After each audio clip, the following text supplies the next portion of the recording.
Morning everyone. Today I'm going to talk to you about brow shaping and how I shape my brows and keep them really conditioned and groomed. The first thing I always do is I always make sure that I'm shaping my brows and plucking after I've done my Votary oil cleanse. So I've just done my cleanse and my skin is now soft and the steam has really opened up my pores, so hopefully the plucking part won't hurt quite so much.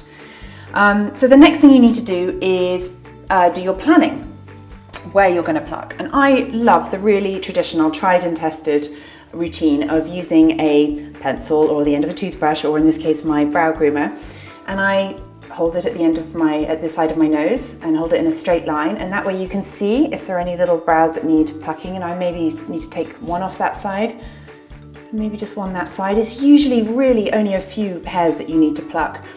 And then again, side of my nose, through the center of my eye, and I found my arch, and that's pretty much in the right place. And then the end of the brows, and mine are a little bit short for my face, so that's where I usually use a pencil just to kind of extend them a little bit, but I can do that when I'm getting to the filling stage.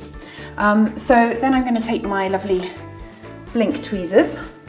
Make sure they're really sharp, your tweezers. It's just so annoying if you've got blunt tweezers.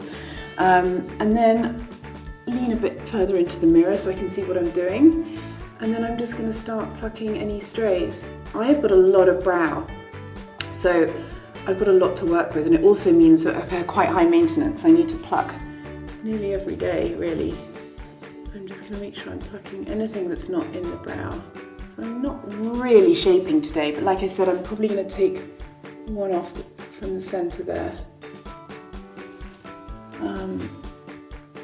And if it starts to feel sore, then I can always come back in with my face cloth from my cleanse and just give a little dab.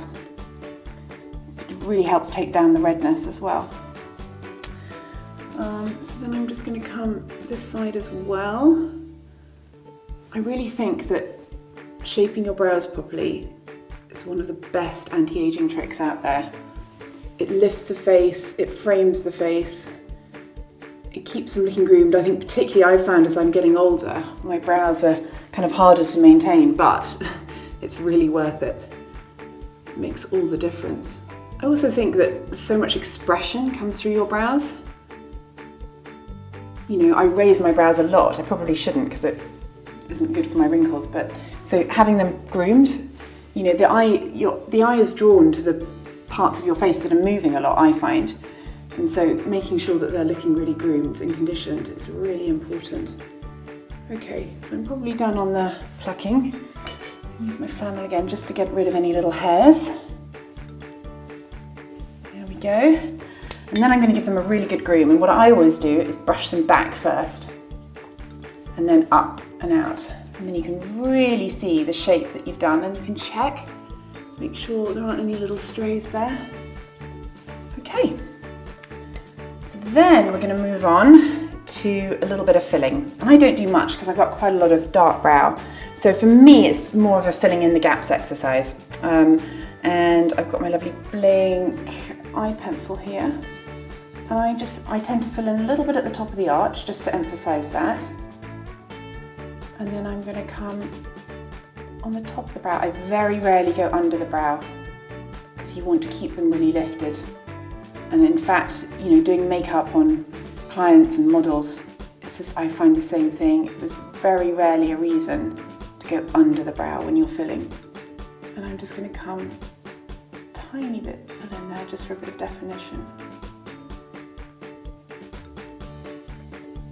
Okay, same on the other side, but it might be, look at your brows and kind of analyze them, because it might be different techniques on different sides of your face.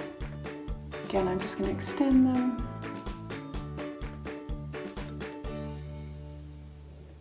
Okay. This is just this is a daytime look. Obviously for evening you could do a more dramatic brow.